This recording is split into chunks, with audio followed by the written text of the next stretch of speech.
Thank you for listening to Persian Women in Tech's podcast, Pivot Shiros, created to introduce and elevate the profile of successful Iranian women in tech.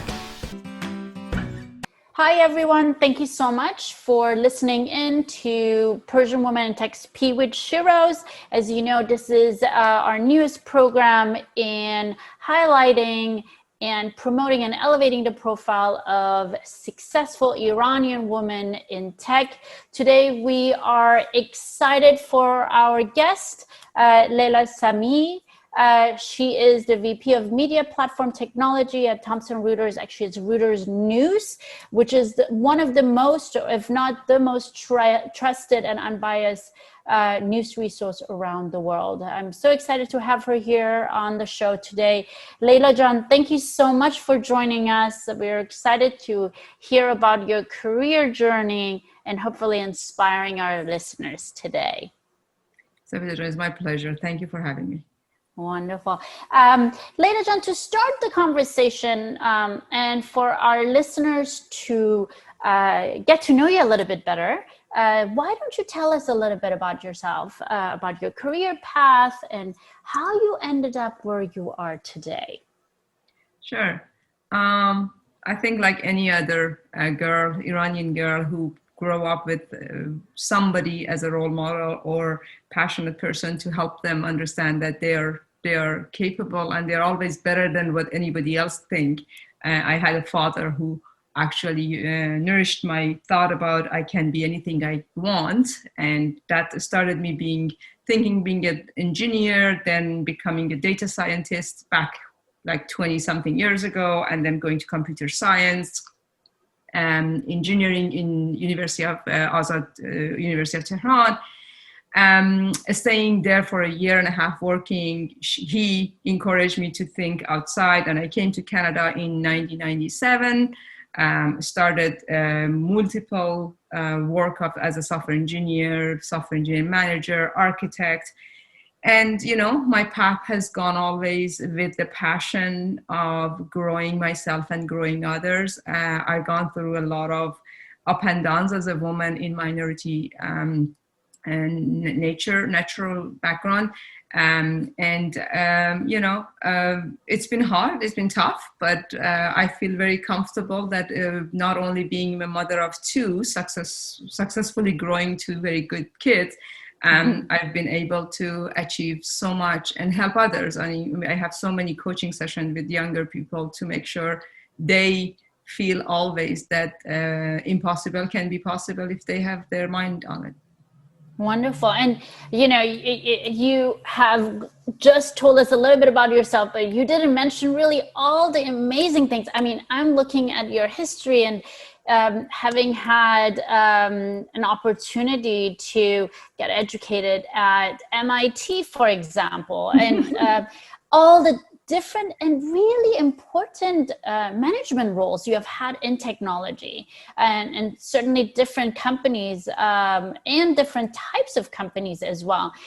It takes, and as you mentioned, you know, it takes really a lot of resilience.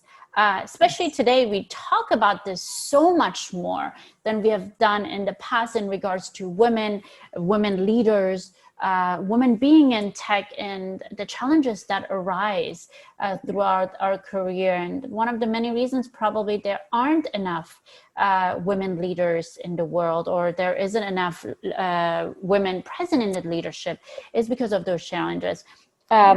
Would love to hear, you know, what was the most challenging moment in your life and how did you overcome that situation? Possibly you have more than that, but I have a lot of them. I'm thinking which one should I pick? But you know what? Always the most recent one always brings more into mind. You know, in any organization you have been and you will be as a leader and a senior leader, the higher you go up the ladder, the more flexibility you need and resiliency you need. The patience and the passion and belief in truth and what you want to do for the organization. And, you know, within last couple of years, moving from one organization to another, It's always been about being a woman and standing up for yourself, looking into a side by side for an ally or someone who can help you to raise your voice and talk on your behalf because you may not be loud enough. These are always the challenging moment been challenging for me. Moving from role to role actually brings a most challenging part to present yourself. And I remember when I first moved to an organization, newly moved to an organization 5 years ago, and the whole leadership team have changed right after I joined. You know, any new CEO comes and any new CTO comes, and they have a lot of new things to bring in. And at that organization, 7 years ago now, I think, oh my God, time flies. 7 years ago, when the new leadership came in, everything was about the new vision and new view. And you will feel that when the vision and view is not matched with you, and you're a woman, to really make someone align with you will not be easy. That's the time that you have make a decision, and that's what I did after 6 months working with the new CEO, and he did actually replace the CTO actually. At the time, the company was small, about 100 something people. I was reporting to the CTO directly. When the CTO was about to be replaced, I knew that there is a difference between my vision, which was matching with the previous CTO, and the new CEO will come and change everything. I had an option to stay around and work with the new CEO and make sure that he accepts me or I become somebody else to match with the model of work. But I'd rather just step back and just think about, this is what I believe in, and this is how I believe an successful organization would work. Not that there is a wrong or right always, but there is some way of working that you believe in. And you talk about, you think about it and make a decision. It was a tough decision to make, but at some point, coaching others and making priority for others to grow, if that's your passion, I stand by it. I felt that that's what I want to make a team to be grown from the younger generation, rather than outsourcing models, different type of work. They're all different. All of them are right. Nothing is wrong, but wasn't my way of working. Yeah. So it was very challenging, and I wanted to make a difference. So I moved on to a different organization that had the vision I wanted to implement. And you just touched on a really good point, and referring to culture, company culture, and what the vision is, and how we engage with each other, and employees working with each other to have the same goals is really challenging.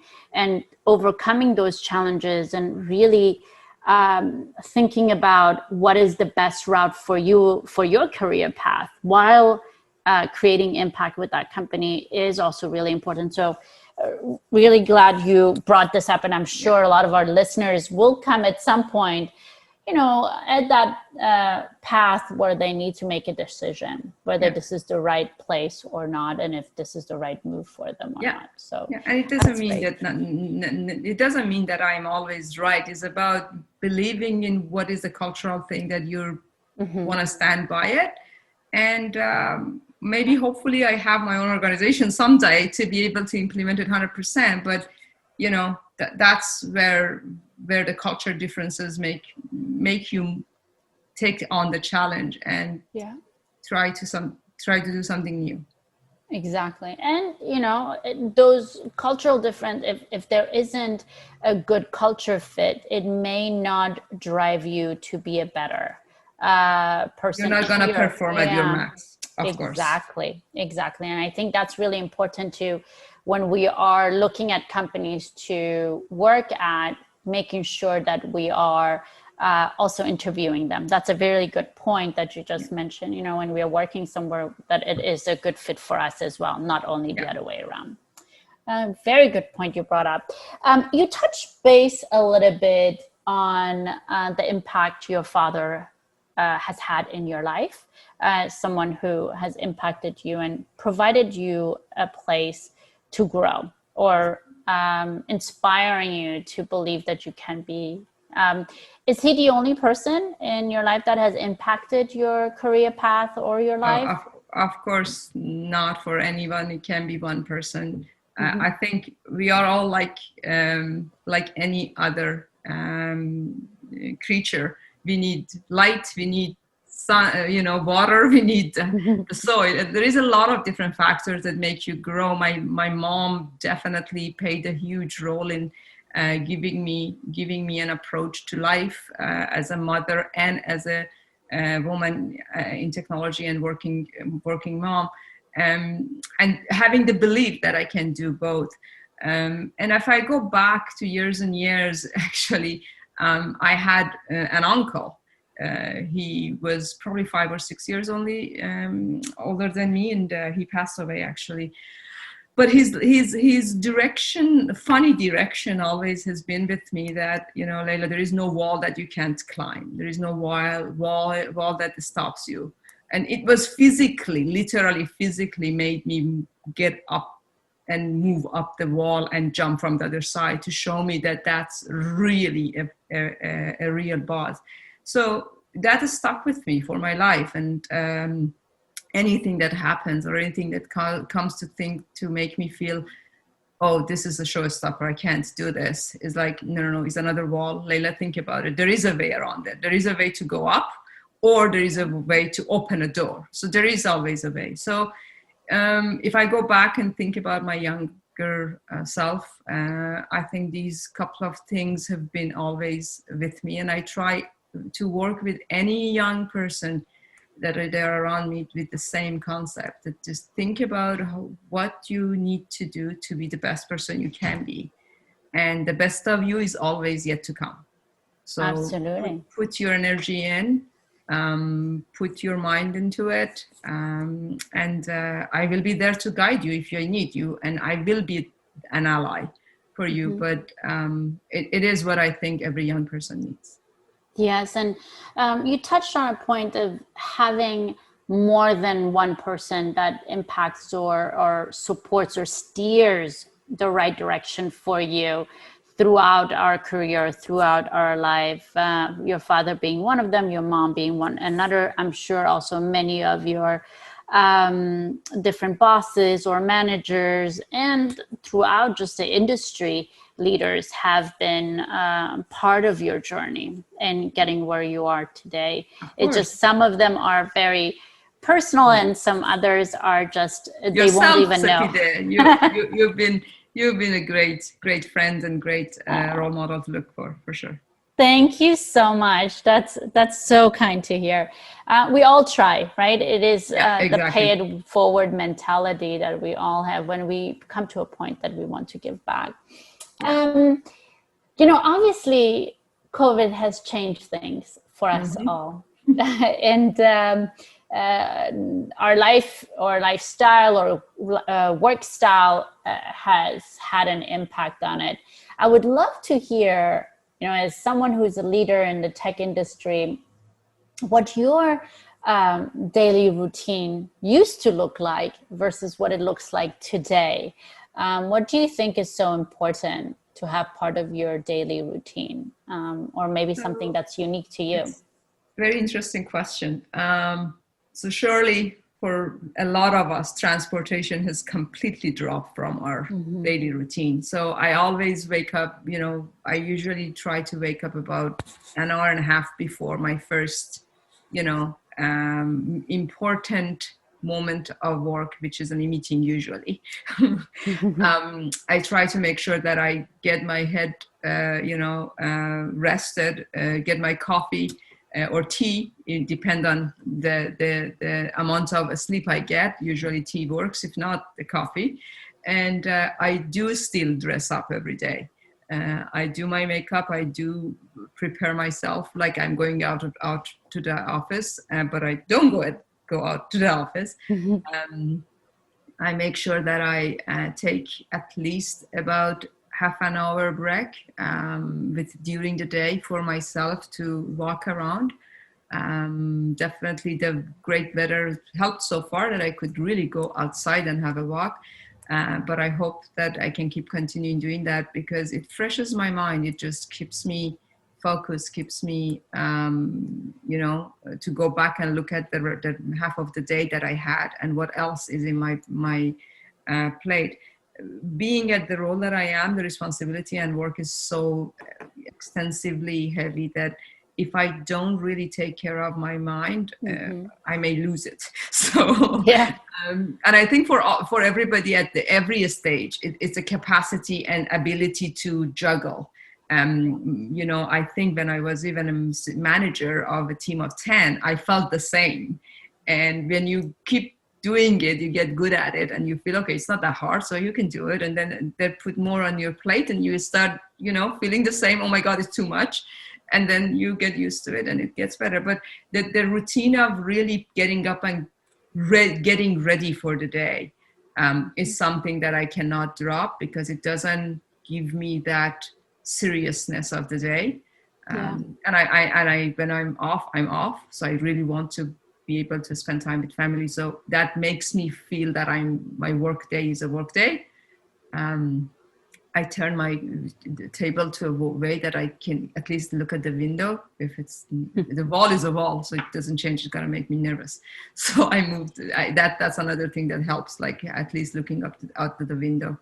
Oh wow, that's very interesting. Everybody I ask in regards to their morning routine, everyone has a specific thing that they do that empowers them or puts them into, as you just mentioned, the work mode or into the professional, even at home, setting that, setting yourself up for success for the work, which is absolutely, I think that changes your mindset as well of how you operate. So this is a very good point. And also something to point out for people, because I know right now we are having a very hard time for a lot of people to have that work and life balance still, separating between whether you are working out of your room or your living room or your dining room, wherever it is that we don't have an office, or those who do, but making sure that we separate that at a certain time, we actually get off those computers, those phones and whatnot, and have our day as well. So that's really good point that you just mentioned. I think it's really important for everyone to find that the setup of that, the day, but also being able to separate it afterwards as well. From work, and when we talk about work and how work has changed, it also creates for us to think about what are we thinking about if you're looking back, where you are today and the success that you have achieved, and you are in the zone in a way that your morning routine, you have become a leader where you're leading many people. I think at Reuters News you mentioned over 200 people. Is that right? Who you manage? My team today is around that number. Yes. Yes.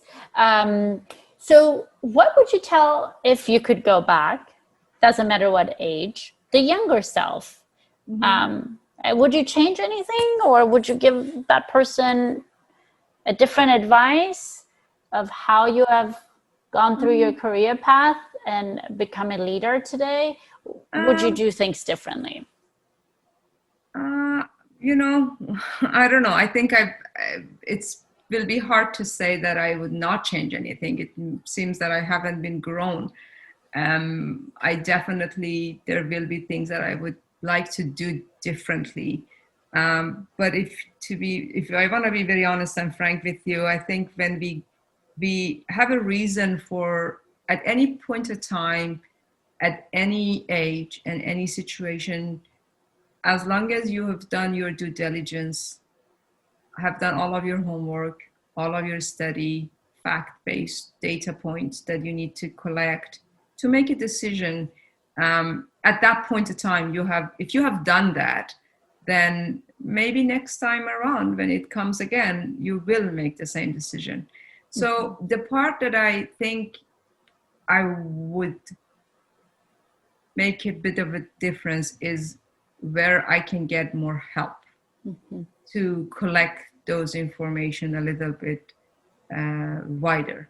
I think in my life, what I have always done is to make sure I take the educated decision and I help my leaders and my people and my organization to do the same. The longer I've been in the different roles as a leader, the more I learn that the more information I gather, the better decision I can make. And I can't do it alone. And there are a lot other people that can help me take that better decision and take more information. I think I would ask everybody to do the same. Look around and see if you need help. Ask for it. People would usually be very delicate to do that rather than saying no.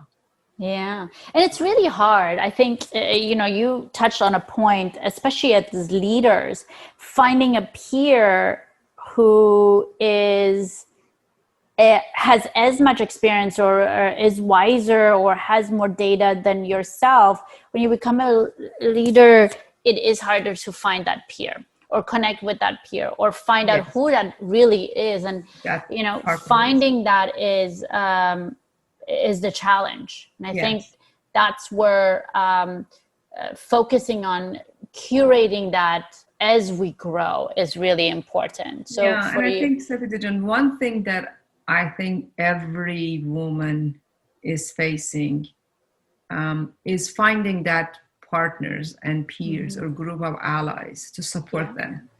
And it's hard for them. I think for us, it's a lot harder to request or ask or find the support and help we need. And that's definitely something we can do a bit better for each other rather than waiting for someone to ask for help. We can be the one stepping in and helping each other.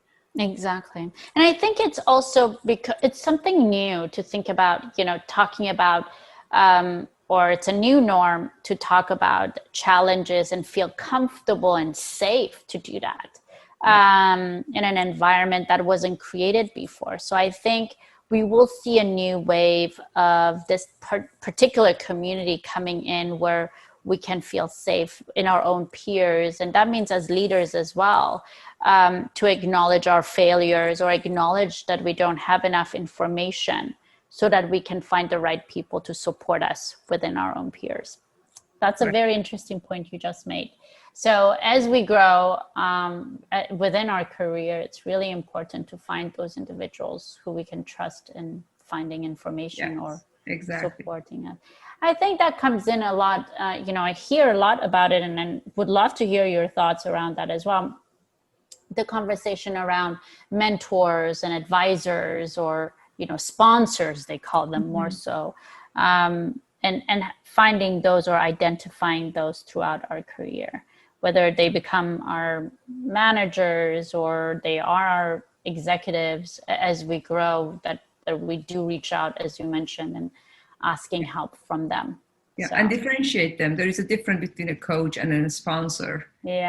Absolutely. And that's what we think we need to, I think people need to understand. You need someone who guides you through and someone who will be there to support you and be your voice and bring your name up when it's necessary for an opportunity. So there are different type of support we need to get in an organization. Absolutely. I agree. And that's that, I always describe it as the sponsor is someone who looks at you as their mini me. They want to bring you up. They want you to be successful. They want you to climb that corporate ladder or career ladder, I call it. And so as you mentioned, saying your name when opportunities arise, advocating for you when you're not around. It's really important to have those. And those can be female and male. They can be in your company or outside of your company, but having those cheerleaders or advocates, I call them, is really important. Absolutely. And that's something when we are younger, we don't think about. And I think that's something that we as women need to change, to seek those individuals out as early as possible so that they can shape or curate our career path much faster. Exactly. Agreed.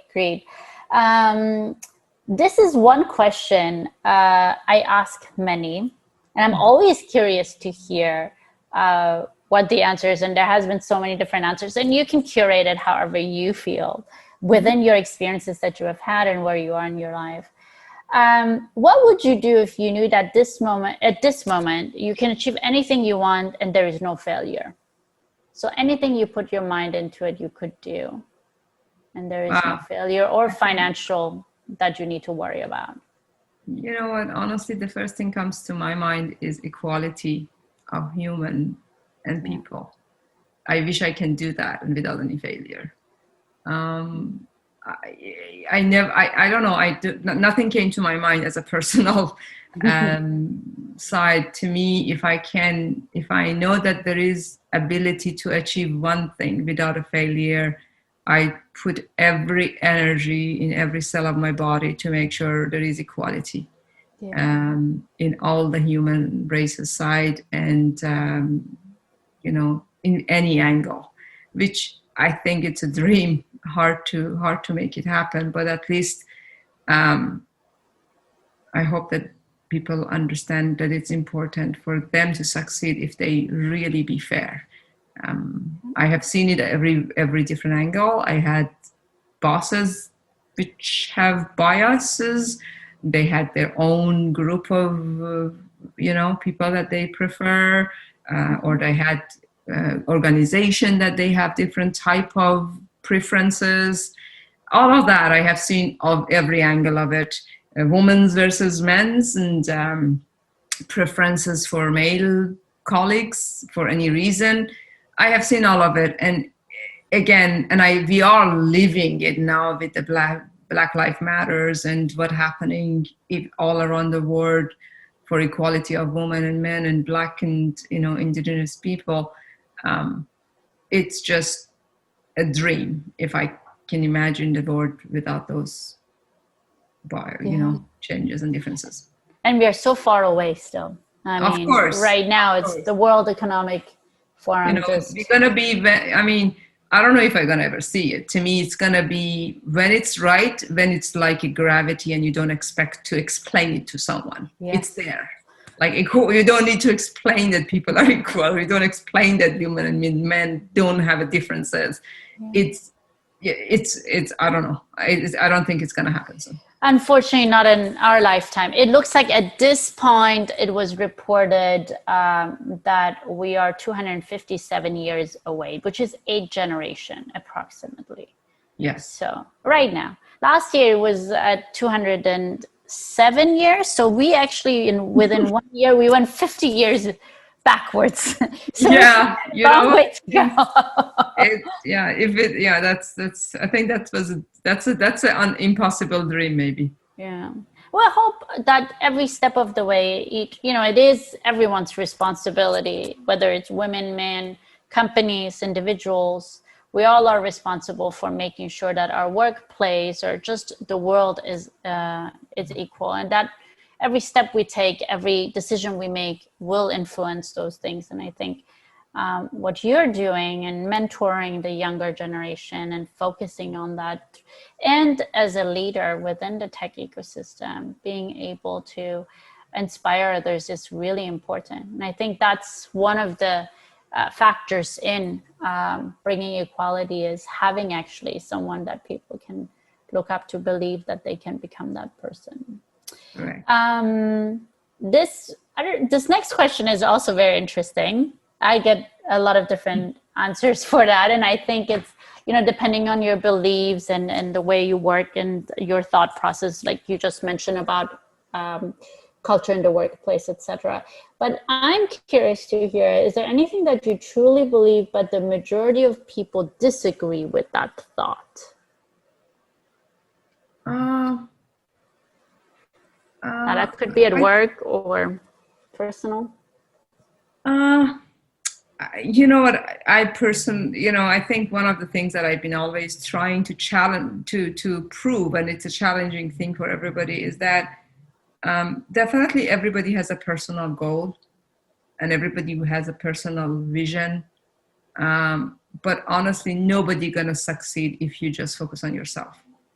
as an organization, as a family, as a group of travelers, as any group that they have at least one common goal.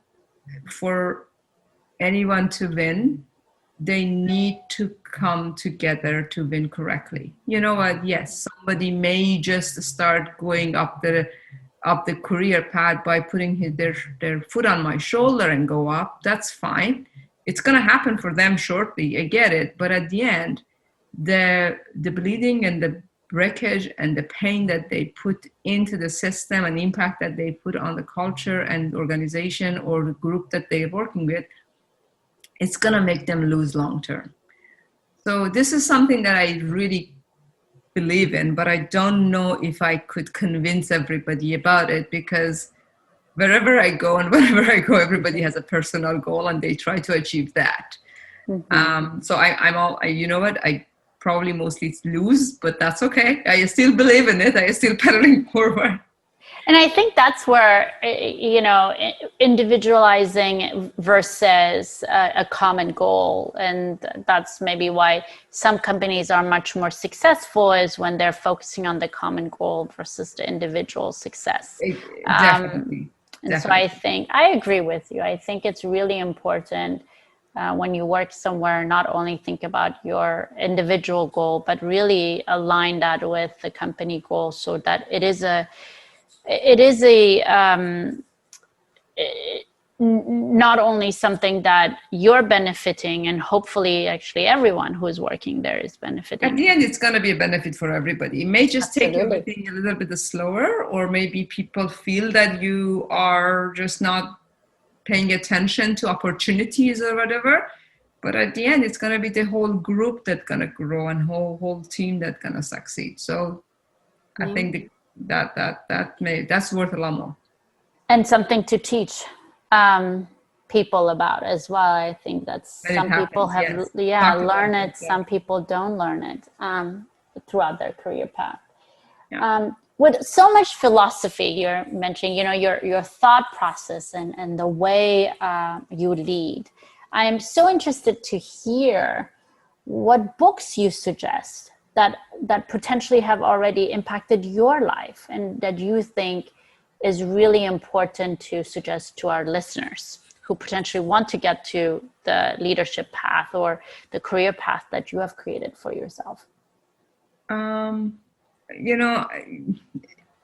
don't want to say the things that people are overhearing. To me, the book that I suggest to every young woman that are listening to the podcast to go back and look is The Enchanted.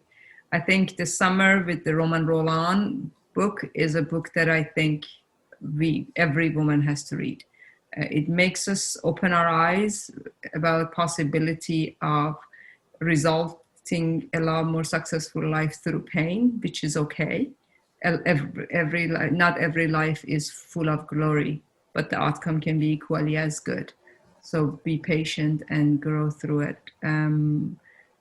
That's the book I would suggest.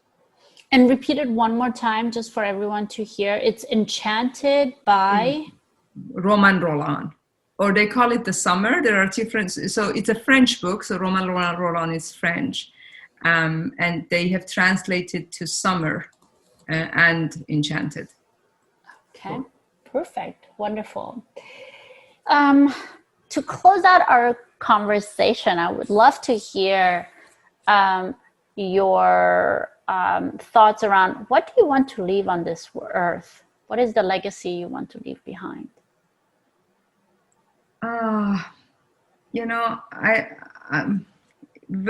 For me is really helping others to feel confident and able to achieve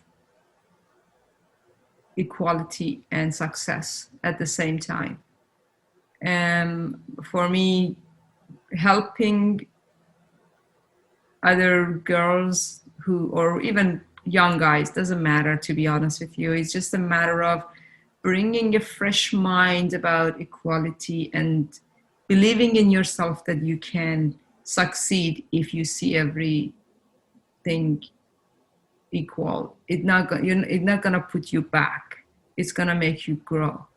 And believe in yourself. You can do it. And I've been coaching people through that, and that's my belief. If I can help people understand that, even 2-person, 3-person, as many as I can, that they eventually become successful, to go through what the definition of success is for them.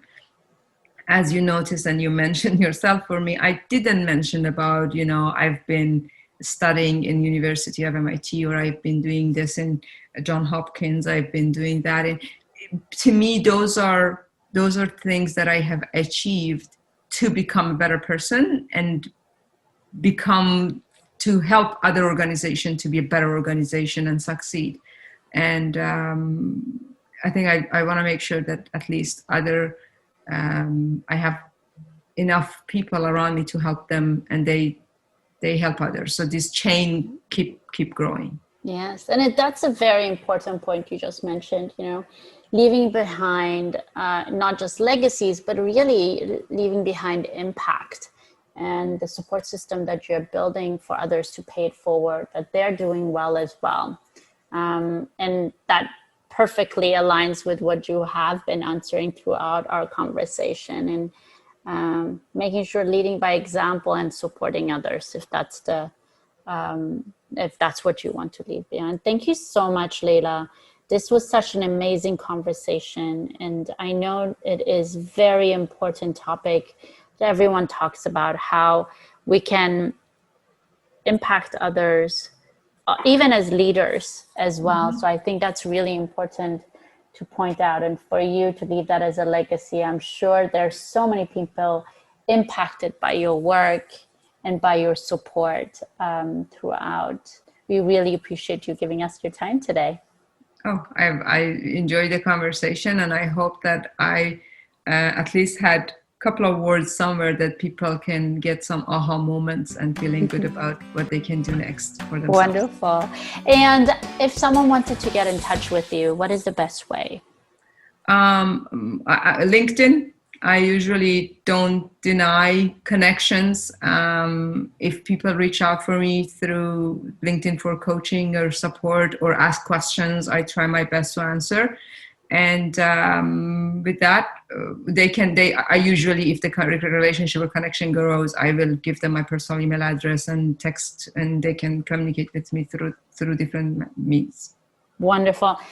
Leyla Samiee, our speaker for today. What an empowering conversation. Thank you so much. And we look forward to connecting with you online.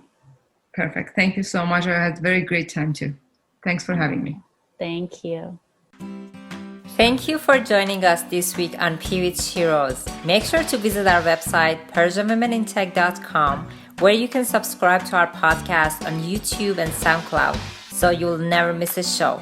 While you're at it, if you found value in this show, we'd appreciate a rating on our podcast platforms, and share the podcast link with friends, and help us elevate Iranian women in tech and inspire our community.